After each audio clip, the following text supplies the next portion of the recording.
K-pop is and always has been rooted in selling blackness without black people. Full stop.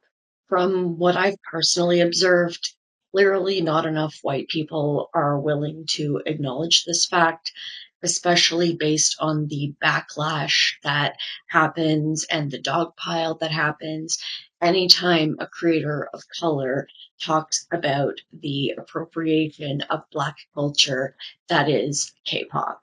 And before you think I'm up on my high horse, the entire reason that I decided to make this video was because I got real sensitive in a conversation about K-pop with Black people. I really thought I knew and had acknowledged some of the stuff that was so bad in my favorite groups, but I had no idea how much more there actually was, and I was not able to take it on the chin. This video essay, though, the one I'm making right now, it's not so much about what actually is appropriative of Black culture in K-pop.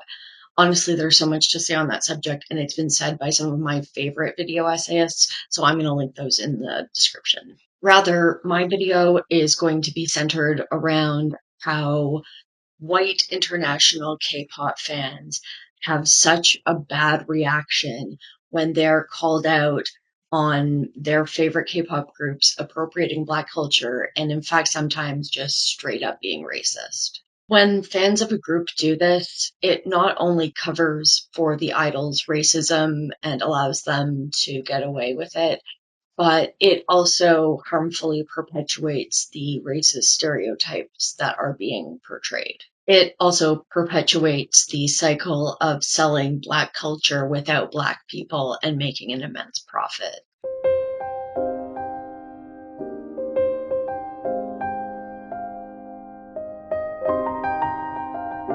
The truth is, racism and white supremacy are so deeply entrenched in every facet of our systems, our societies. It's so entrenched, in fact, that it's invisible to white people. It was certainly invisible to me. You have to realize just how much racism you're endorsing by not saying anything. And it really seems like when you've been blind to these things for so long, when someone rips off that blindfold, it can really be too much for some people. And I'm here to tell you, other white people, that I'm really sorry if it's uncomfortable, but you're going to have to learn to deal with this discomfort because we have some stuff to talk about. In this video, I'm going to be sharing my experience unpacking an immense amount of white supremacy and how this isn't a thing that you learn and then do and then stop. It's an active process that you'll be unpacking for the rest of your life. A wise person I know once said, if you walk a really, really long way in one direction, you have to walk a really, really long way back. Now, they meant it as a metaphor for when you're in the process of trying to forgive someone who hurt you, but you could see how it would really easily apply to something like this. I want to talk directly to you, other white people. Of course, people of color, you're welcome to stay, and I hope you will, but this video is going to be directly addressing other white people because we are the ones who are clearly not listening to what these other people of color are saying, and so maybe if it comes out of a white mouth, you'll finally listen. I really hope you do. I especially hope you'll stay if anything I've said so far makes you feel angry or defensive, because we're going to talk about why you're feeling that way and how I think you can change to be a better, more socially aware person. Here's the thing. You don't need to feel ashamed for growing up in a system where you had privilege and you had no idea what was happening around you, and it turned out that that system was harmful. You do need to be ashamed if you learn this stuff and you figure out that it's harmful, and instead of choosing to change, you turn away in anger. And just before we start things here, for context, I want to say that I only got into K-pop in 2017 with BTS, and I actually never really went back and looked at what the first and second generation idols were doing. And even though there's still plenty of stuff to talk about, believe me, I didn't know just how bad some of the things that were going on with first and second generation idols were, including literal blackface. And, like, for the record, blackface, not appropriation, just racism. Anyway, let's get on with this breakdown. But first, I just wanted to say thank you for watching. In the now famous book, White Fragility, author Robin DiAngelo explains what white fragility actually feels like. Because in order to process a feeling, we have to understand it. In the book, she gives many examples from her seminars about how white people are prone to resisting anti-racist learning because with that comes an acknowledgement that there was a lot of bad stuff happening that was completely written out of history books and curriculums. It also involves acknowledging the fact that you, as a white person, have directly benefited from racist social structures. And by not challenging them, you have at best silently condoned the racism and at worst actively participated in it. And yeah, that feels bad. It's good that it feels bad. Stick with me here. The moment you feel your heart rate pick up and your muscles begin to clench, the moment you feel your brain getting itchy with the urge to defend yourself against information you're perceiving as an attack. In that moment, when all those things happen and you start arguing, that is white fragility.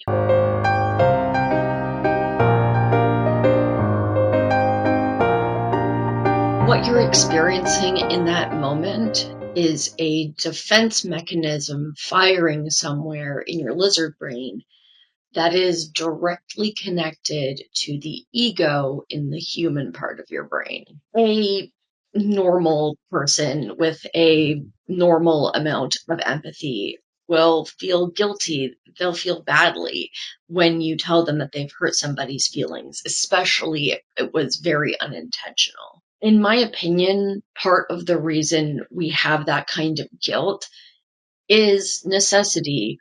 Little kids haven't yet developed empathy, and their brains can't process the kind of complex nuance that comes along with how people react to different things. So, in order to teach them right from wrong in a way that will carry them through at least until they are old enough to be able to understand more complex feelings, we do kind of have to moralize everything. We end up teaching them that hurting someone's feelings is bad and wrong. And it often is, but I think we all know that there's often more to it than that. Now, in some cases, if a kid makes a mistake, we teach them, okay, you did make a mistake, you didn't mean to, you don't need to feel badly. However, once you've learned what behavior hurts somebody's feelings, if you do it again on purpose, that will make you a bad and mean person. That's kind of all a little kid's brain can handle when they're trying to learn the very, very earliest parts of empathy. And in a way, that simplistic thinking really sticks in our brains forever. Whatever stuff you happen to learn and absorb in your formative years, it's kind of like dandelions. You can't just pull them out of the grass. You have to go with that tool thing with the prongs and actually pull out the whole root. You have to address the root causes. Anyway, going back to that whole idea about feeling guilty and bad if you realize you've done something that you were taught not to do. When you consider that, it does seem like a pretty human response to just absolutely recoil in horror when you learn that you have been part of a system that has hurt hundreds of thousands, millions of people. Now, see, the problem is that a lot of people just stop there and their brain reverts right back to that little kid being told by a parent or teacher that they did a bad thing, and doing a bad thing makes you a bad person.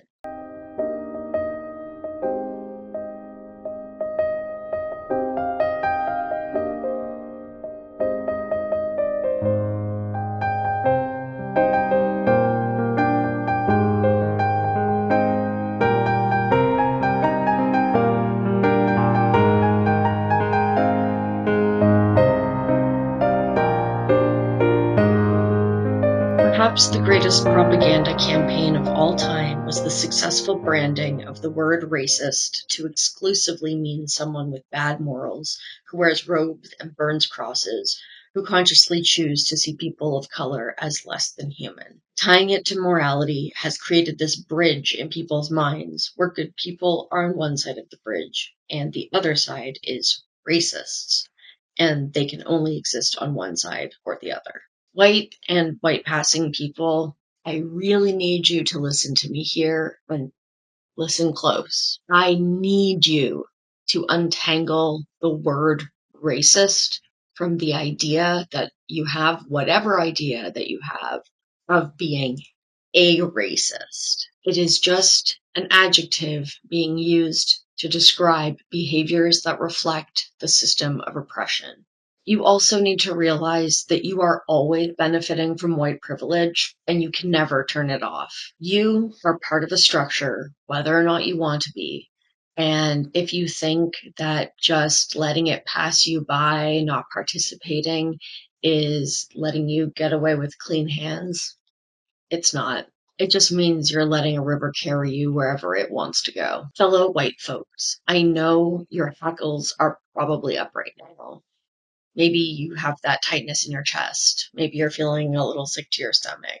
But if you are, I'd really encourage you and like to ask you to stay with me for just a little longer so I can help you explore that anger. I know before I said that we could all probably agree that it is a very human reaction to feel guilty about something you didn't realize was occurring but was still causing harm. However, what I think we can also probably agree on is that having this kind of crazy, angry, defensive reaction to just finding out information is not a normal reaction. It's a specific kind of feeling. And if you're wondering exactly what feeling that is, let me see if I can explain it to you.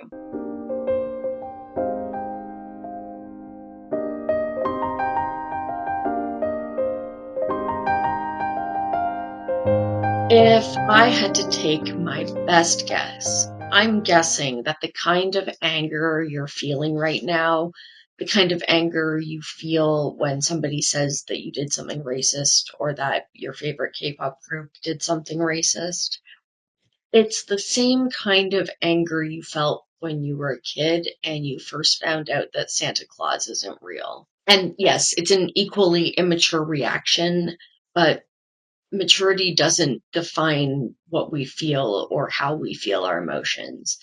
Our ability to manage them and control them is what defines us. It's a strange thing to articulate, but I think white people, what you're experiencing is a kind of grief. For the people of color watching, especially anyone black, you should absolutely be playing the world's smallest violin for the idea that white people are feeling grief being exposed to the world that you've been living in, pushed down and kept in, hurt by us in. So while I explain this to the other white folk, please feel free to get some water, stretch your legs, or skip to the timestamp I really hope I'll remember to put here. So for me, as an autistic person, I kind of tend to be naive.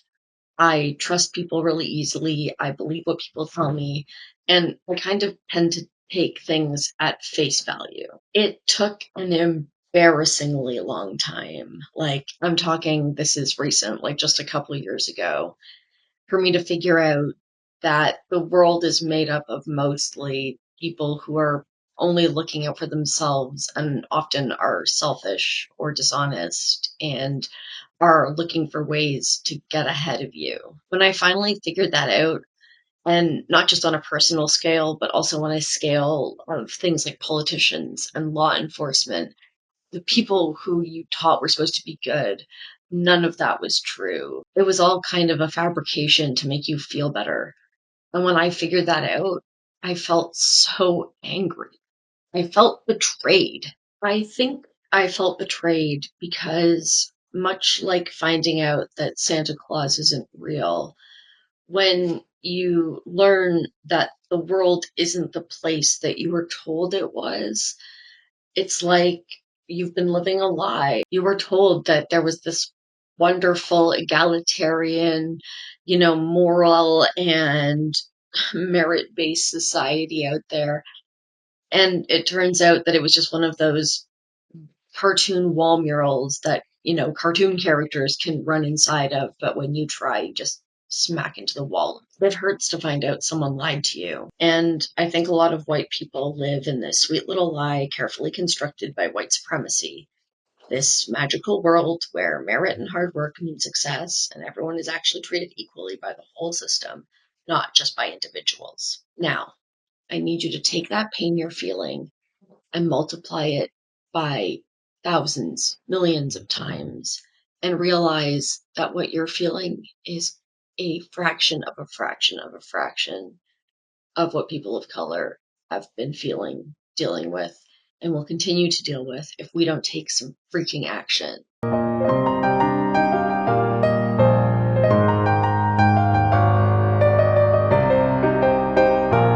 So, finally, let's talk about K-pop.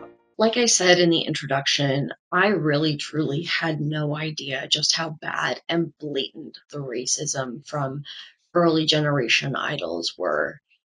Like so many instances of blackface. And even if we wanted to try to get into the complex, nuanced discussion of how different cultural sensitivities work in different countries, I'm pretty sure that there was never a time when making your skin darker to portray a black person has been cool or funny, other than when it was to make a mockery of them, and the people who thought it was funny were racists. To be honest, I legitimately can't believe that the companies were not just allowing but encouraging this kind of stuff to happen. I mean, it kind of goes to show, I guess, how blind anyone can be, but I'm not going to try to defend that. There is no, it was the style at the time defense for this. It was always wrong, and they always knew better.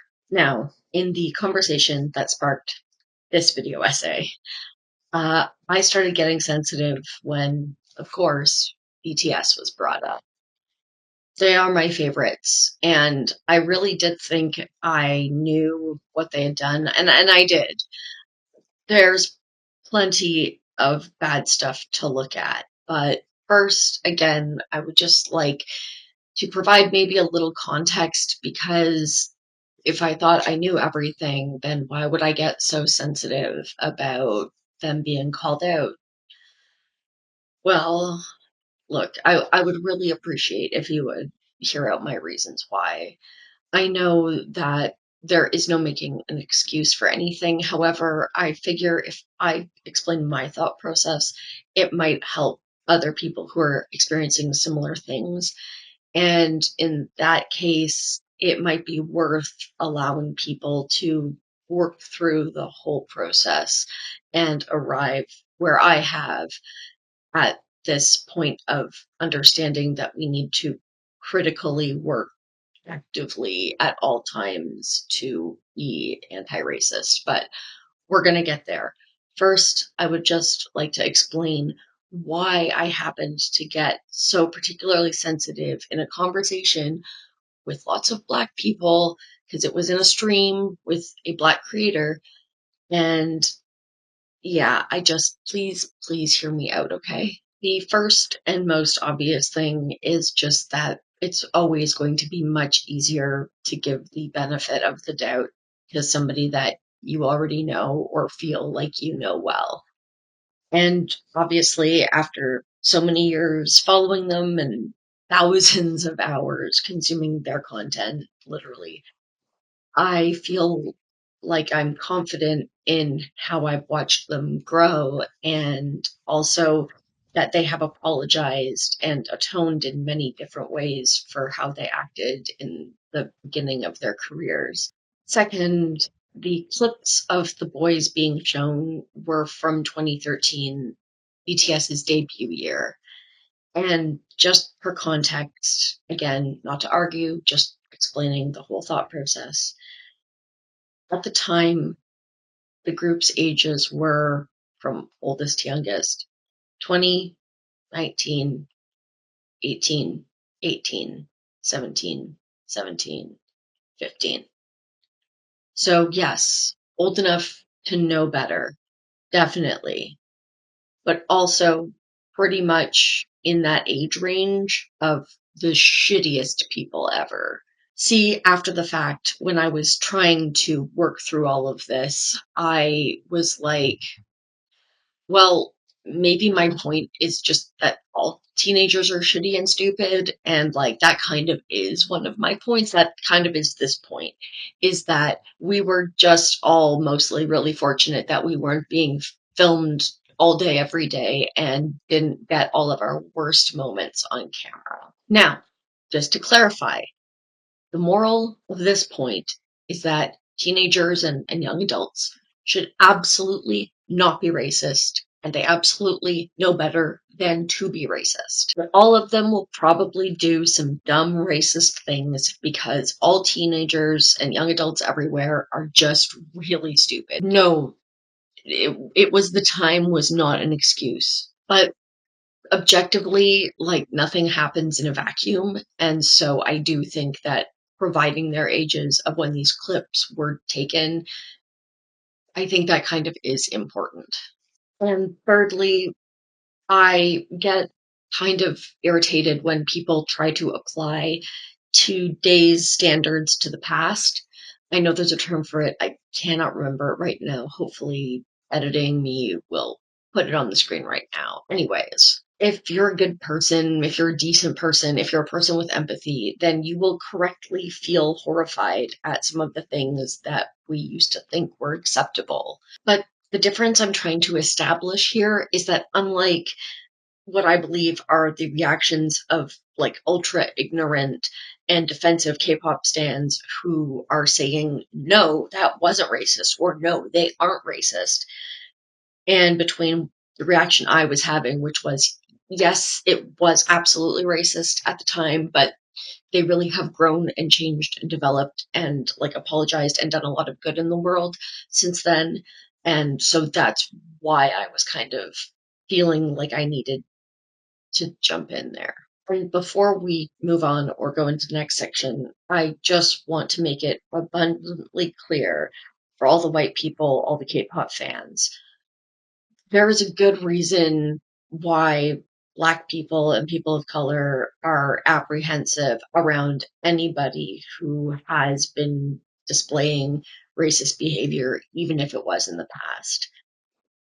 It's because they can't possibly be expected to gauge who and who hasn't done the work of being better as a person, right? Like I, as a person who had identified as female for a lot of my life, obviously took part in a lot of the women's movements and the hashtag Me Too, because the thing is that if you remember the whole not all men thing, it's like, well, yeah, of course it's not all men, but you can't reasonably expect a girl to know whether a guy is nice and just awkward or whether he's a serial killer.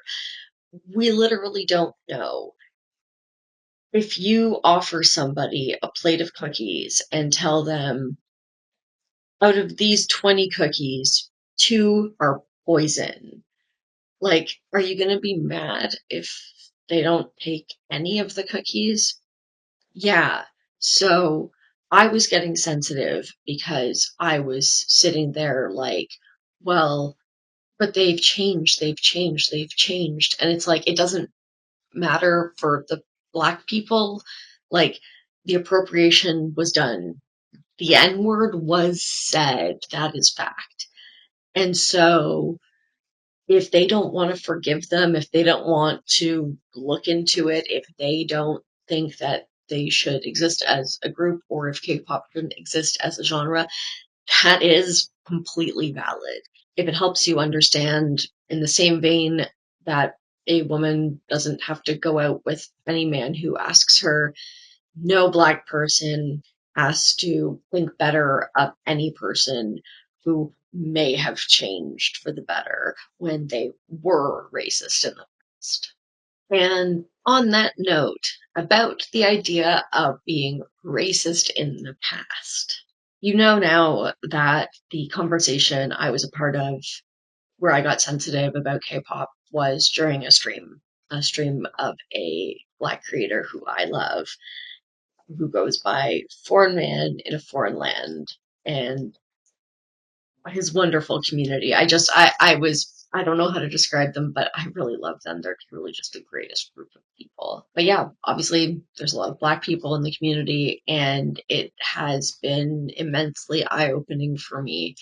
And so I should have just sit down and shut up kind of thing and understand where all of these Black people were coming from. But I got all sensitive and defensive about it. And that was really, really, because the truth is, if you grew up steeped in white supremacy, there isn't really ever a past where you weren't racist. I wish I'd taken a screenshot so I could properly credit the person, but in that stream, I'm pretty sure it was in that stream. It may have been in another Foreign Man stream. I'm so sorry, but the point is that they said something that resonated and just struck me so hard. I haven't been able to get it out of my brain since.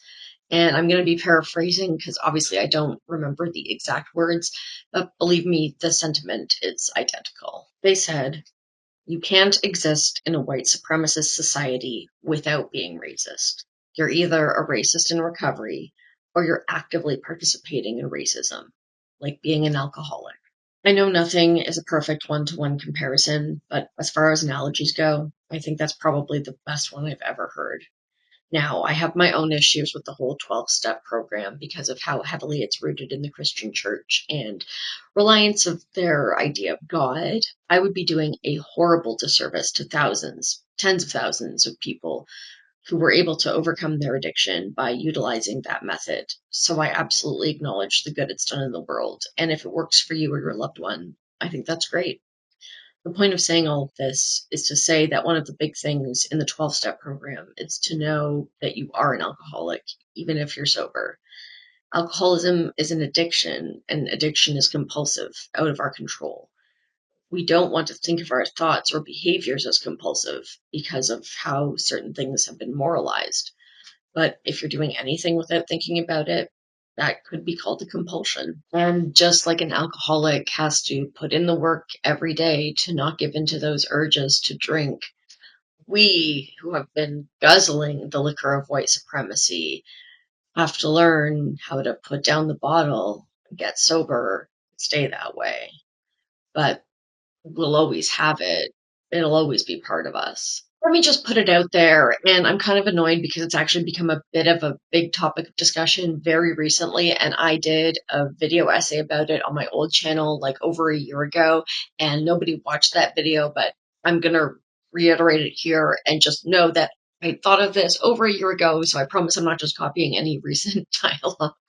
Anyways, no, I'm being a goof because we've got to sometimes keep the mood a little bit uplifted in here because if you're going to do the work, you have to be able to take a breath sometimes. Anyway, what I'm trying to say is the thing that I wanted to talk about was how a lot of white people have adopted what they're referring to as like Gen Z slang or TikTok slang or TikTok language.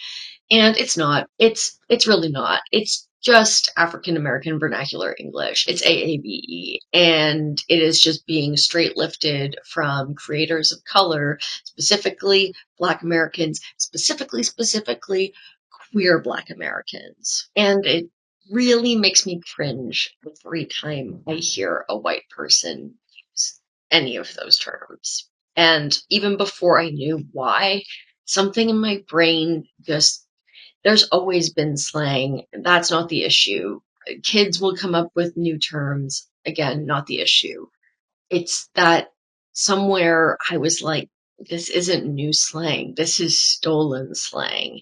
And I'm not trying to say that I'm better than anybody. I'm just saying that I never really lifted much of the TikTok slang because it just made me feel bad. And if I think I felt bad, I hope I don't need to spell it out for you how dehumanizing it must feel to have the same people who do anything to exclude you from power structures or silently watch as others bully you turn around and use the same language they hate you for using.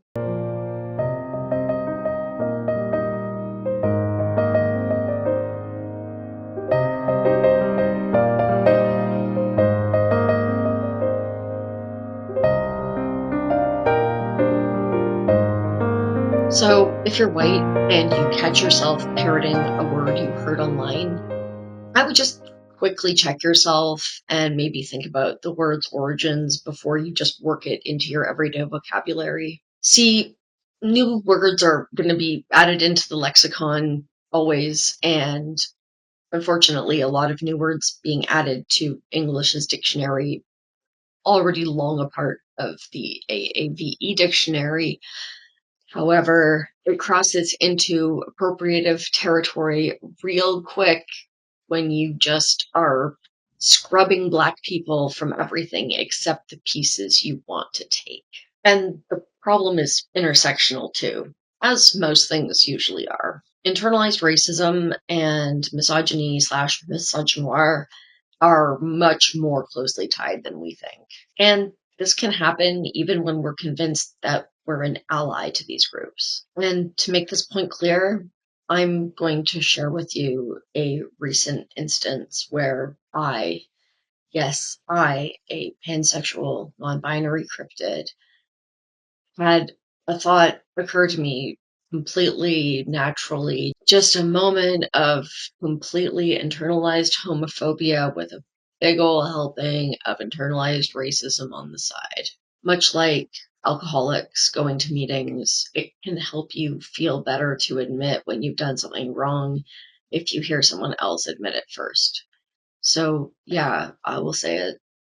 I'm a racist in recovery. And the white supremacy is so deeply rooted inside of me that sometimes I have thoughts that occur to me before I even consciously realize what's happened. I'm going to try to be succinct because I know I am known to ramble with a story, but I recently, over the last few weeks, have just been absolutely obsessed with, and I have been consuming the entire back catalog of the Waving the Red Flag podcast.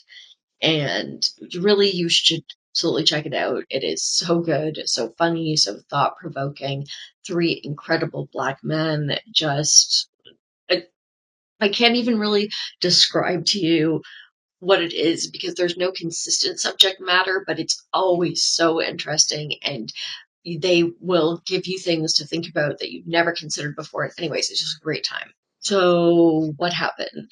Well, the very first episode I watched of Waving the Red Flag was an episode with FD Signifier, who, if any of you have watched my channel, might know that he is one of my favorite video essayists also. And so when I saw the crossover, I was like, oh, what's this? And that's how I discovered them. And in that episode, one of the hosts, Eddie, was wearing a Santa hat and he was also wearing glass ball ornaments as earrings. It was super cute. I loved it. And as I watched that episode and more, I noticed that Eddie was always very fashionable, very well groomed, accessorized, just very put together, but in like a fashion way, not just like a neat and tidy way. And he also has a bit of a flamboyant way of speaking. There's a lot of tongue clicking, like, and that kind of like lots of hand gestures. And so after watching a handful of episodes, when I first started, I was like, man, I have such a huge crush on Eddie, but seems like he's gay. And I really thought he was gay. I was like, oh, that's too bad that he's gay. And then I kept watching, and it suddenly became very apparent to me that Eddie Overgold is not gay. He's very straight, and they talk about kitties often. And trust me, not a problem.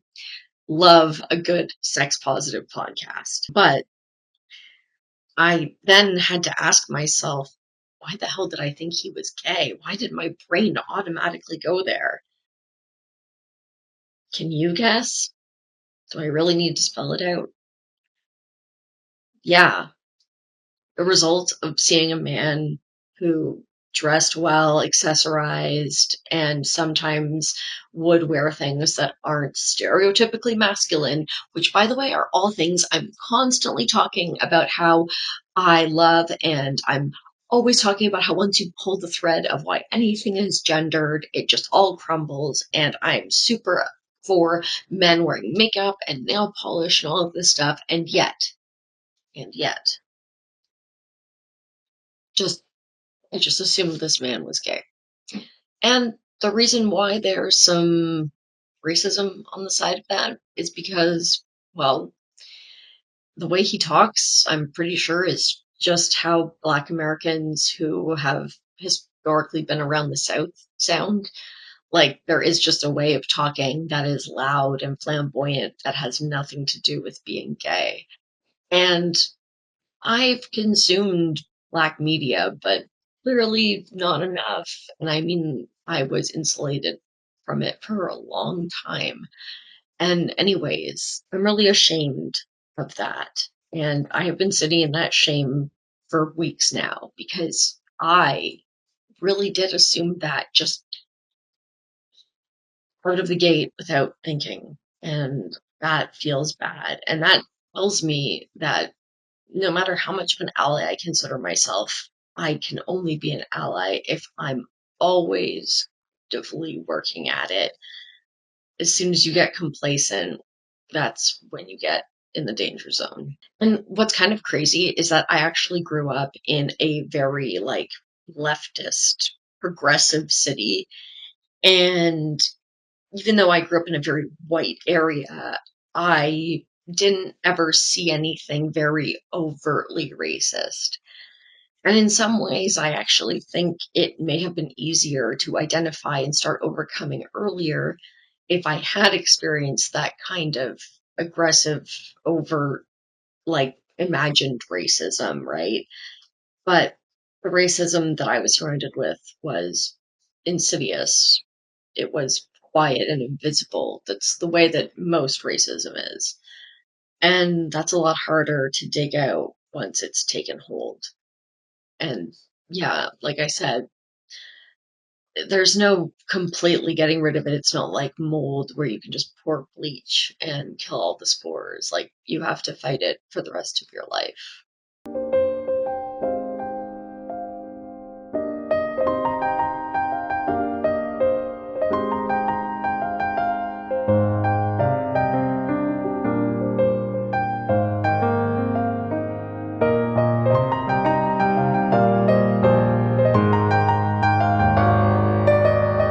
And if you're not willing to actively do that work, to not just be not racist, but anti-racist, what are you even doing?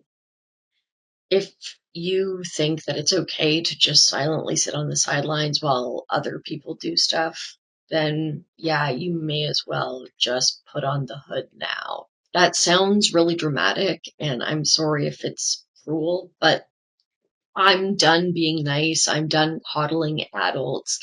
I'm still fucking up here, and I know that you guys are too. Lots of you are. No one is perfect, and this stuff runs deep, and it's dark, and if we don't bring it out into the light, we can never kill it. I'm using too many metaphors, but my point is this. If you can't shut up and listen when a black person or person of color is telling you something is appropriation or is racist, if you hear them say that about another person and you can't see it and acknowledge it and accept it,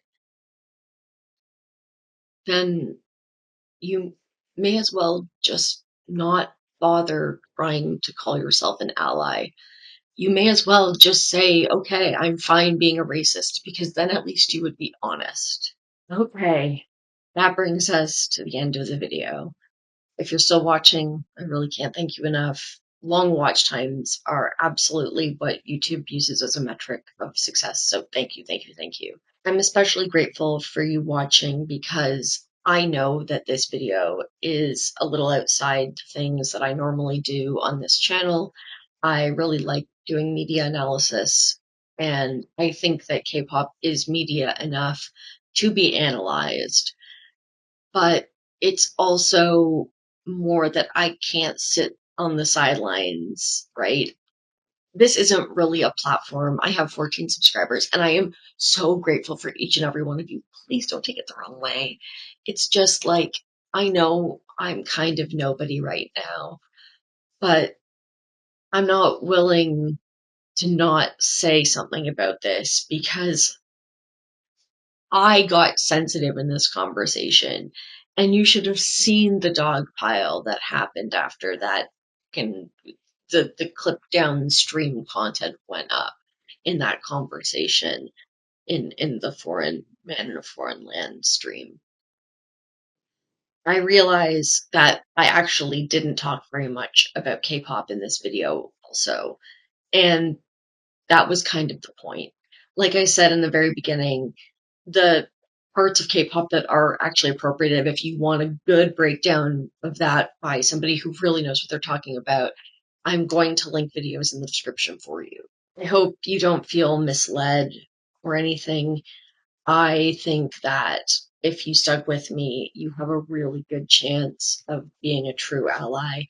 And I'm really proud of you if you can take this and run with it and inform more people, and we can build a better society. Also, I just want to give a shout out specifically to Foreign Man in a Foreign Land, like the person Ransford James, because I am in his streams every Monday and every Friday, and he listens to my dumbass ask questions and say stuff. And I'm always learning. And like I said, I'm autistic, so sometimes things don't hit exactly the right way. Again, not an excuse, just informing why sometimes my brain does the things it does. But, anyways, he's so patient and so kind, and like I said, has just built the best community. So I feel like he deserves an extra shout out. And yeah, if you're interested in doing more reading from like academics and want to see some of the stuff that I got my quotes from, then I would highly suggest, obviously, the classic How to Be an Anti-Racist by Ibrahim X. Kendi. That is a staple of any library of a person who is trying to be an actual ally to the Black community. But my personal favorites are these three in the middle here. Why are all the Black kids sitting together in the cafeteria? White tears, brown scars, and especially uncomfortable conversations with a Black man. This one I read in a day. It is really like talking to somebody. The book feels like a person is having a conversation with you, and it just flows. It is an easy, quick read, and it changed my understanding of Black culture he draws a line that you can perfectly see from, enslaved peoples to present day and how things are really just on that line. So, with all that being said, thank you again. I hope you have a wonderful day or night or whatever time it is when you're watching. Take care of yourselves. You're precious. You deserve it.